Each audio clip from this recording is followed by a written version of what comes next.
예, 여러분 지난 한 주 잘 지내셨습니까? 지난 한 주 여러분은 어떤 사람을 삼가고 또 어떤 사람과 친밀하게 지내셨습니까? 여러분은 어떤 자리를 삼가하고 어떤 자리를 즐겨 가셨습니까? 우리는 계속 누가복음을 이어서 함께 살펴보고 있습니다. 우리 주님은 계속 공격적인 질문을 받으셨습니다. 주님은 그 질문 앞에 탁월한 답을 주셨죠. 근데 질문의 기세가 한풀 꺾이자 주께서 제자들에게 따로 말씀을 하십니다. 무슨 말씀을 하시는가 하면 삼가야 할 사람, 다시 말해 주의해야 할 사람을 이야기하십니다. 그럼 우리도 사랑하는 사람에게 그런 말 하죠. 그런 사람 만나지 마. 그런 사람 믿지 마. 그런 사람은 조금 주의해야 돼. 이런 말 해주지 않습니까? 우리 주님도 지금 제자들에게 그렇게 말씀하시는 겁니다. 주님은 제자들을 향해서 높임받기를 좋아하는 사람, 대접을 받으려고 하는 사람, 그런 사람을 조심해라. 그런 사람은 삼가라. 이렇게 말씀하십니다. 우리 주의 말씀 한번 볼까요? 누가복음 20장 46절 말씀. 누가복음 20장 46절 말씀. 주보에도 실어 놓았습니다. 누가복음 20장 46절 함께 읽겠습니다. 긴 옷을 입고 다니는 것을 원하며 시장에서 문안받는 것과 회당의 높은 자리와 잔치의 윗자리를 좋아하는 서기관들을 삼가라. 예. 긴 옷을 입고 다니는 걸 좋아하고 시장에서 문안받는 것과 회당에서 높은 자리와 잔치의 윗자리를 좋아하는 서기관들을 삼가라. 서기관들, 당시 율법 교사들은 여러분 긴 옷을 입고 다녔습니다. 그들이 시장에 나타나면 사람들이 막 일어나서 인사를 했습니다. 서기관들은 어딜 가든 상석에 앉는 이것이 당연했습니다. 그런데 지금 주님이 삼가라고 한 이런 사람들, 당시에 사람들이 존경하는 사람이었습니다. 오늘로 말하면 이 표현을 제가 좋아하진 않는데 사회 지도층 인사라거나 할까요? 어떤 직급이 있는 사람들로 보시면 됩니다. 그런데 주님이 이러이러한 서기관들을 삼가라 하셨지 서기관이라는 직업을 삼가라고 하시진 않았습니다. 우리 주님은 직업을 차별적으로 대하는 분이 아닙니다. 주님이 하시고자 하는 말씀은 대접받기 좋아하고 자기를 드러내려는 사람, 자기가 대단한 사람인 양 목에 힘을 주고 다니는 사람, 그런 사람, 그리고 대접받으면 당연한 걸로 여기는 사람, 그런 사람을 삼가라 하시는 말씀입니다. 그런데 여러분, 오늘날 우리가 따라다니고 싶어하고 저 사람 내가 알아 이러면서 아는 체 하고 싶어하는 사람, 어떤 사람들이죠? 유명한 사람, 돈 많은 사람, 멋진 옷에 멋진 차를 타고 다니는, 그래서 겉모습으로 우리를 제압하려 들고 우리도 그 겉모습에 제압이 되는 그런 사람 아닙니까? 다들 그런 사람들과 줄을 대서 연을 대서 관계에 있는 것처럼 말하지 않습니까? 그런데 주님은 그런 사람들을 조심하라 하십니다. 여러분, 이 말씀 교회에게 주시는 말씀입니다. 여기서 대접받기 좋아하고 문안받기 좋아 이런 사람, 그냥 그런 유명한 직급 있는 정치인, 또 인기 있는 연예인, 그들을 조심하라는 말씀이 아닙니다. 이 말씀은 신자들, 교회에게 주시는 말씀입니다. 이어지는 주님의 말씀 한번 볼까요? 20장 47절 말씀. 47절 함께 읽겠습니다. 그들이 과부의 가산을 삼키며 외식으로 길게 기도하니 그들이 더 엄중한 심판을 받으리라 하시니라. 예. 사람들 보라고 길게 기도하는 사람. 이런 사람 어떤 사람이죠? 말씀을 좀 안다는 사람이죠. 예. 목회자 혹은 신학자들 말합니다. 교회 안에서 대접받고 근사한 옷 입고 멋진 차 타고 다니고 가식적으로 길게 기도하는 사람들, 그래서 어디를 가든 사람들이 일어나서 인사하는 사람들, 어떤 사람이요? 목사, 목회자, 사역자, 장로, 안수집사, 권사, 이런 사람들입니다. 주님은 이런 사람들 조심하라 하십니다. 대접받는 사람, 그들이 나타나면 굽신거리고 예의를 다 하죠. 그리고 항상 윗자리에 앉으라고 하지 않습니까? 상석에. 여러분, 그 사람들 대단한 것 같지만, 지금 목에 뭔가 배울 거 많은 것 같지만, 그러면 그들은 아무것도 아닙니다. 그 안에 아무것도 없어요. 대단한 거 갖고 있는 것 같지만 아무것도 가지고 있지 않습니다. 여러분, 진짜들은 그런 자리를 불편해합니다. 교회 안에서 진짜들은 자기가 받는 대접을 언제나 과하다고 생각합니다. 그래서 언제나 섬기려고 생각을 합니다. 어떤 대접을 하면 내가 이런 대접을 받아도 되나? 이런 생각을 합니다. 우리 주님 그 삼가야 할 사람들이 드러나는 모습 두 가지를 말씀하시죠. 길게 기도하는 것과 과부의 가산을 삼키는 일. 하나는 외식으로 길게 기도하고 하나는 약자들의 가산을 자기 돈으로 쉽게 생각합니다. 여러분, 헌금은 교우들의 삶이 담긴 예물입니다. 그것을 쉽게 생각하는 목회자들 안타깝게 있습니다. 근사한 집에, 넓은 집에, 좋은 차에, 좋은 휴양지를 드나들고 그들이 쓰는 그 돈이 누가 어떤 마음으로 들였는지를 알면 여러분 그렇게 하기는 어렵습니다. 그 중에는 진짜 홀로 된 여인이 힘겹게 주님 사랑하는 마음으로 드리는 예물이 있습니다. 그걸 어떻게 함부로 쓸 수 있겠습니까? 여러분, 성도들이 바친 헌금, 또 교회 일을 할 때 교회의 재정을 함부로 생각하는 것, 주님의 심판을 피하지 못합니다. 그리고 그런 사람들의 또 하나의 특징, 자신들이 굉장히 영적인 것처럼 드러냅니다. 그래서 깊은 영성을 가진 양. 근데 여러분, 신자들이 목회자나 장로님, 안수집사님 이런 분들이 뭔가 나보단 더 영적이겠지 생각하고 기대하는 거, 그 나쁜 거 아닙니다. 굉장히 정상적인 기대입니다. 그런데 목회자 측에서 그걸 이용하려 한다면 이 역시도 심판을 면치 못합니다. 여러분, 길게 기도하는 거 나쁜 거 아닙니다. 하지만 다른 사람 보라고 길게 기도하는 거, 자기를 포장하기 위한 기도는 참된 기도가 될 수 없습니다. 이렇게 기도하면 사람들이 존경받겠지 하면서 하는 기도, 여러분 응답받을 거 바라지도 마십시오. 도리어 심판이 있다고 주님 말씀하십니다. 주님은 과부의 가산을 삼키는 자, 외식으로 길게 기도하는 자, 심판을 더 받는다 하고 말씀하시고는 이어서 21장에 과부의 헌금에 대해서 얘기하십니다. 우리 그 장면 많이 아실 겁니다. 두 렙돈을 헌금하는 과부 이야기. 한번 볼까요? 누가복음 21장 1절에서 3절 말씀. 주보에도 실었습니다. 우리 함께 읽겠습니다. 예수께서 눈을 들어 부자들이 헌금함에 헌금 넣는 것을 보시고 또 어떤 가난한 과부가 두 렙돈 넣는 것을 보시고 이르시되 내가 참으로 너희에게 말하노니 이 가난한 과부가 다른 모든 사람보다 많이 넣었도다. 먼저 주께서 눈을 들어 보셨다 이렇게 나오죠. 여러분, 주님이 헌금하는 걸 보십니다. 부자가 헌금하는 것도 보고 가난한 과부가 두 렙돈 헌금하는 것도 보십니다. 당시에도 성전에 헌금함이 있었습니다. 이렇게 입구가 나팔 모양으로 된 헌금함입니다. 당시에는 또 지폐가 없고 다 동전이었습니다. 그래서 헌금을 하면 소리가 납니다. 부자들이 헌금을 할 때는 쫘르르 소리가 났을 것이고 가난한 자가 헌금할 때는 찰랑 혹은 거의 소리가 안 났겠죠. 주님이 사람들이 헌금하는 걸 보시는데 한 과부가 두 렙돈을 헌금하는 걸 보십니다. 물론 이제 부자가 하는 것도 보셨죠. 근데 두 렙돈이 어느 정도의 액수인가 하면 우리 한 데나리온 아시죠? 하루 품삯이 한 데나리온입니다. 근데 그 한 데나리온의 64분의 1로 보기도 하고 또 어떤 학자들은 그 한 데나리온의 100분의 1에서 또 300분의 1로 보기도 합니다. 의견은 분분합니다. 어쨌든 이런저런 의견을 감안해 볼 때 오늘날 화폐 가치로 환산해 보면 얼마쯤 될까요?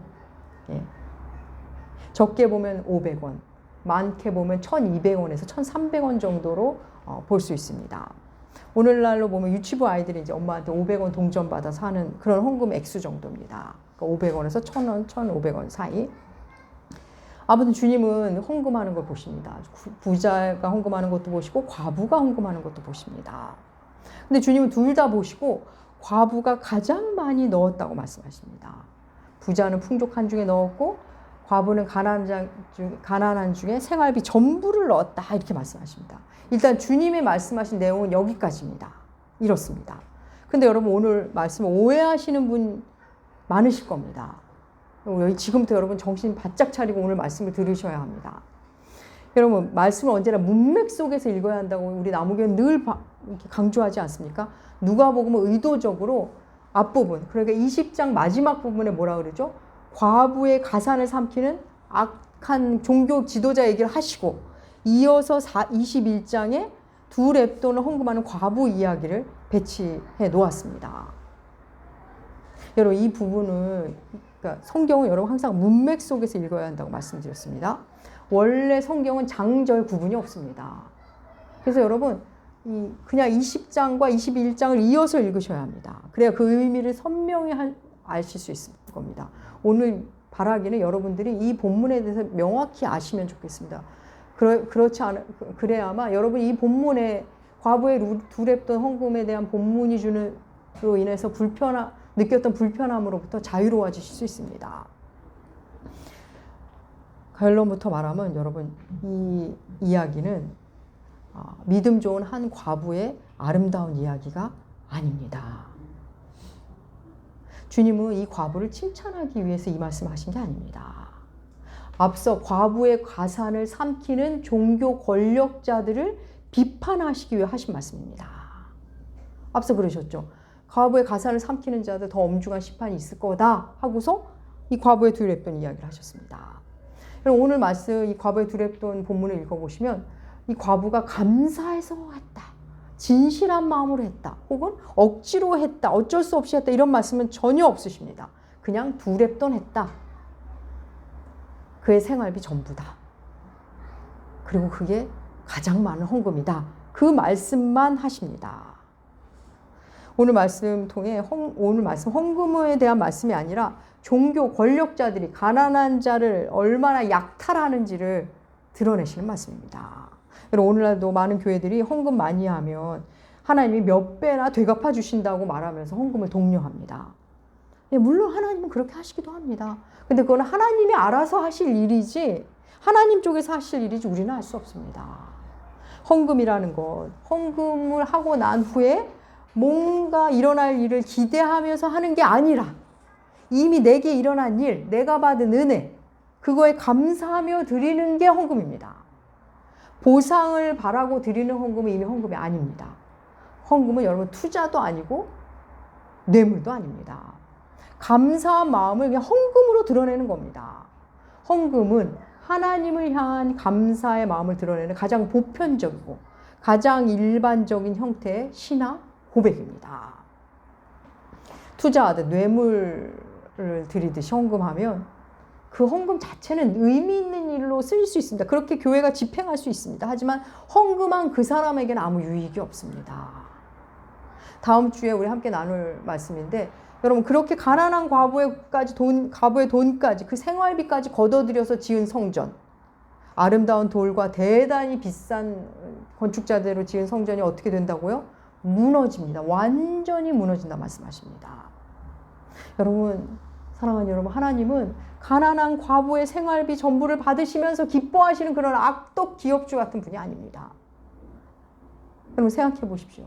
하나님이 뭐가 부족해서 가난한 자의 생활비까지 전부 받으려 하시겠습니까? 구약성경 내내 고아와 과부, 이방 나그네를 돌보라고 하신 하나님 아닙니까? 그런데 하나님이 그 가난한 과부의 두렵던 그 생활비 전부인 그 1,500원을 받고 좋아하고 칭찬하실 분입니까? 그런 하나님 아닙니다. 오늘 이 과부의 두렵던 이야기는 과부의 가산을 삼키는 종교 권력자들의 실태, 그 종교 권력자들이 얼마나 잔인하게 돈을 걷어들였는지, 그들이 얼마나 율법적으로 그 율법을 폭력으로 사용해서 가난한 자들에게 헌금을 요구했는지를 보여주는 말씀입니다. 사랑하는 여러분, 하나님은 우리의 돈을 탐내거나 요구하는 분이 아닙니다. 하나님 우리의 사랑을 요구하시는 분입니다. 하나님이 만물의 주인인데 뭐 그리 돈이 필요하시겠습니까? 우리 쪽에서 하나님의 사랑을 달리 표현할 길 없어서 그렇게 하기 시작하는 겁니다. 여러분 주의 은혜가 너무 감사한데 여러분 어떻게 표현하시겠습니까? 이렇게 그냥 끝납니까? 여러분 여러분이 어떤 큰 은혜를 사람에게 입었다고 생각해 보세요. 내가 어려울 때 많이 도와주고 나를 돌봐주고 너무 감사하면 어떻게 하시겠습니까? 형편이 나아지면 그에게 밥도 사주고 커피도 사주고 선물도 사주고 뭐 부탁할 거 있으면 저한테 하세요. 부탁받으면 발벗어 나서고 이렇게 하지 않습니까? 바로 그겁니다. 감사해서 하는 게 헌금입니다. 누군가 또 사랑하시면 어떻게 하겠습니까? 맛있는 거 사주고 또 필요한 거 없나 하면 선물해서 기쁘게 해주고 뭐 그러지 않습니까? 바로 그겁니다. 헌금은 감사해서 사랑해서 하는 겁니다. 감사의 고백, 사랑의 고백, 신앙 고백이 헌금입니다. 그래서 여러분 사실 헌금을 아무나 하지 못합니다. 교회를 그렇게 수십 년 다니고도 헌금 못하는 사람 못합니다. 오늘 말씀 여러분 바르게 만나시면 좋겠습니다. 만약 우리 교회 누군가가 와서 자기 재산의 전부를 바친다고 해봅시다. 우리 교회가 다 받을까요? 저는 먼저 그분을 만날 겁니다. 그리고 왜 당신의 재산을 다 바치는지 이유를 들어볼 겁니다. 그리고 이유가 타당하다면 일부만 받을 겁니다. 그리고 혹시 그분이 가난한 사람이라면, 가난하게 되었거나 가난한 사람이라면 우리 교회가 할 수 있는 한 그분을 도리어 도울 겁니다. 사랑하는 여러분, 다시 말씀드립니다. 하나님은 여러분의 돈을 탐하고 거두어가는 분이 아닙니다. 헌금하는 일 참으로 아름다운 일이 맞습니다. 오늘 말씀에서 주님은 헌금하는 사람을 보셨다. 헌금하는 걸 보셨다고 하죠. 헌금은 하나님 앞에 하는 겁니다. 그래서 내가 하나님께 드리는 거기 때문에 누가 알아주길 바랄 것도 없고 누가 몰라줘도 상관없어집니다. 하나님을 사랑해서, 교회를 사랑해서 내가 헌금을 하는 거니까 많이 했다고 우쭐댈 것도 없고 적게 했다고 위축될 것도 없습니다. 헌금하는 나를 하나님이 보시고 아십니다. 너무 다행 아닙니까? 내 마음 과장할 것도 없고 위축될 것도 없습니다. 다시 본문으로 돌아가면 우리 주님은 이 두 랩돈 헌금한 이 가난한 과부가 부자보다 많이 넣은 것만 말씀하셨지 그 과부에게 큰 상급이 있을 거다. 그에게 너희도 그 과부처럼 해라 이런 말씀 안 하십니다. 전혀 안 하십니다. 그죠?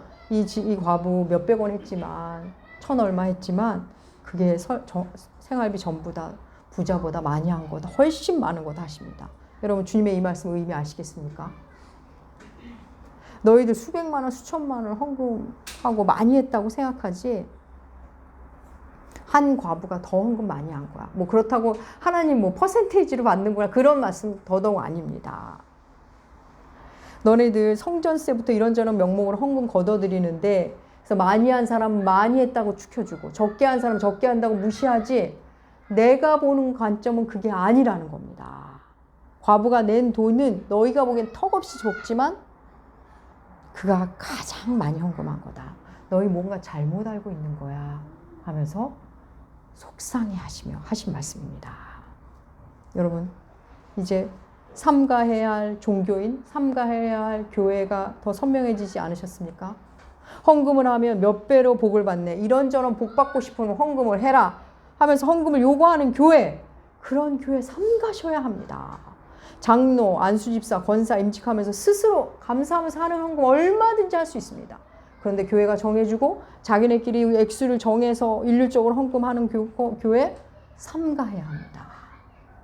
헌금이 투자인 양 말하는 교회, 헌금이 보험인 양 말하는 목회자 삼가셔야 합니다. 교우들의 헌금으로 고급 승용차를 타고 과하게 좋은 아파트에 살고 자녀들을 유학 보내고 외국 여행을 시도 때도 없이 가는 목회자들, 교우들에게 찬양을 받고 또 대접을 받고 그걸 당연하게 여기는 목회자들, 그런 목회자 삼가셔야 합니다.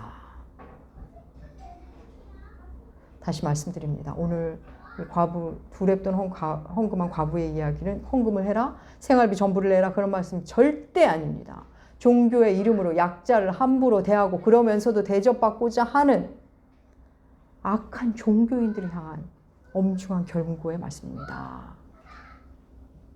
억지스러운 그 종교 시스템 안에서 생활비 전부를 드리는 가난한 과부를 보시면서 속상해 하시면서 하시는 말씀입니다. 이 과부의 이야기에서 헌금에 대한 메시지를 우리가 받는다면 헌금은 많고 적음의 액면가로 많고 적음이 결정된다는 게 아닌 겁니다. 여러분 힘써 드리는 10,000원이, 내가 없는 중에도 먼저 떼어서 드리는 10,000원이 부자들의 1,000,000원보다 귀하다는, 많다는 말씀이고, 내가 돈 잘 벌 때 으스대면서 드리는 100,000원보다 어려울 때건 힘들 때건 감사하면서 드리는 10,000원이 더 큰 헌금으로 받으신다는 말씀입니다. 사랑하는 여러분, 우리 주님이 삼가하라고 한 사람들은 세리도 창기도 로마 군인도 아닙니다. 자꾸 높아지려 하고 대접받으려 하고 자기를 포장하려고, 그러면서 하나님이 이용하고 약자의 가사는 아무렇지 않게 삼기는 그런 종교 권력자들입니다. 그들의 겉모습 그럴싸해 보여도 여러분 우리에게 해로운 사람입니다. 긴 옷 입은 사람들, 값비싼 옷에 값비싼 물건에 값비싼 음식 먹으며 대접받고 아주 좋은 곳에만 다니는 사람들. 요즘 규모가 좀 되고 안정적인 교회 목사님들이 이제 어디 가시면 부목사님 따라가고 전도사님, 권사님들 가서 막 이렇게 따라가 다닙니다. 큰 교회는 경호원까지 붙어서 다닌다고 합니다. 얼마나 비정상적입니까? 그러면서 매우 신앙 좋은 척하죠. 여러분 이단의 교주를 보면 답이 딱 나오지 않습니까? 그 사람들 하얀 양복 입고 비서관들도 따라다니죠. 그리고 마치 자기가 하나님으로부터 직통 계시를 받은 양 떠들어댑니다. 주님 분명히 말씀하십니다. 그런 자를 삼가라. 그런 자들은 더 엄중히 심판받는다. 그 어리석은 미련한 사람이 엄중히 심판받는 자 곁을 따라다니는 것뿐입니다. 사랑하는 여러분, 우리의 기준은 예수 그리스도십니다. 갈릴리 촌동네에서 그 촌사람들과 함께 똑같이 드셨고 똑같이 입으셨습니다. 똑같이 배고프셨고 똑같이 한 데서 주무셨습니다. 구약에서 사울이 왕이 되기 전에 사무엘을 처음 만나러 가죠. 아버지 아기를 잃은 후에 아버지를 만나러 갈 때, 그러니까 잃고 사무엘을 만나러 갑니다. 사무엘을 가는 길에 사무엘을 만납니다. 근데 사무엘이 얼마나 평범했는지 사무엘 선지자가 어디 있느냐고 사무엘에게 묻습니다. 그 모습이 얼마나 평범했으면. 너무나 감동적인 장면 아닙니까? 온 이스라엘이 존경하는 사무엘입니다. 근데 일반이라고 보면 똑같았던 겁니다. 너무나 감동적이지 않습니까? 여러분, 많은 신자들이 삼가야 할 자리에 가서 열광을 합니다. 신자들의 땀을 쉽게 생각하고 신자들의 눈물을 외면한 채 화려한 예배당을 짓고 더 많은 사례비를 받으려 하고 더 좋은 차로 바꾸려 하고 그러면서 화려한 프로그램 중심으로 돌아가는 곳, 그런 목회자와 그런 교회 안에 들어가서 약자들의 하나님을 찬양하겠답니다. 너무나 가슴 아픈 일이죠. 사랑하는 여러분, 삼갈 자를 삼가십시오. 심판받을 자를 따라다니지 마십시오. 우리의 기준은 언제나 예수님입니다. 예수님을 기준 삼으면 여러분 분별력이 그렇게 분별력 갖는 게 그렇게 어렵지 않습니다. 사실 우리가 말씀을 너무 몰라서 그 삼가야 할 사람 주변에 맴돌고 있습니다. 또 말씀을 아는데 용기가 없어서 거기가 다수니까 다수가 있는 곳이 옳은 줄 알고 거기에 머물러 있는 겁니다. 사랑하는 여러분, 우리가 삼갈 자를 삼가는 게 어렵지 않습니다. 어떻게 하면 어렵지 않냐? 우리가 정말 따라야 할 자를 따르고 함께 해야 할 자를 따르는 것. 우리 오늘 마침 미호세 말씀하고도 연관이 있는 것 같아요. 우리 하나님을 경외하는 자들과 함께하고 말씀 중심인 곳에 있으면 당연히 삼가할 자를 만나는 일이 줄어듭니다. 그 자리에 가지 않게 됩니다. 자연스럽게 분별하는 자가 됩니다. 사랑하는 여러분, 삼가할 자를 삼가하는 동시에 삼가할 자가 되지 마십시오. 우리가 그런 교회가 되지 맙시다. 사랑하는 나무교회 교회 여러분, 주의 말씀을 마음에 담고 삶으로 살아가며 낮은 마음으로 살면 삼가할 곳에 갈 일이 없습니다. 우리 주님 하신 말씀 잘 마음에 담아서 말씀을 바르게 만나고 더욱 분별력 있는 삶, 더욱 주님을 따라가는 삶 사시는 귀한 여러분들 나무교회 되시기 주의 이름으로 축복합니다. 기도하겠습니다. 하나님 아버지, 우리 아버지 되신 우리의 하나님, 이 땅에서 삼가야 할 사람이 어떤 사람인지 점점 알아갑니다. 또 이 땅에서 우리가 어떤 마음으로 주님을 섬겨야 하는지도 배워갑니다. 하나님, 우리의 이 알미, 삶으로 이어져서 주님을 기쁘시게 하는 우리, 주님을 닮아가는 우리가 되게 하여 주시옵소서. 감사드리며 존귀하신 예수님의 이름으로 기도합니다. 아멘. 아멘.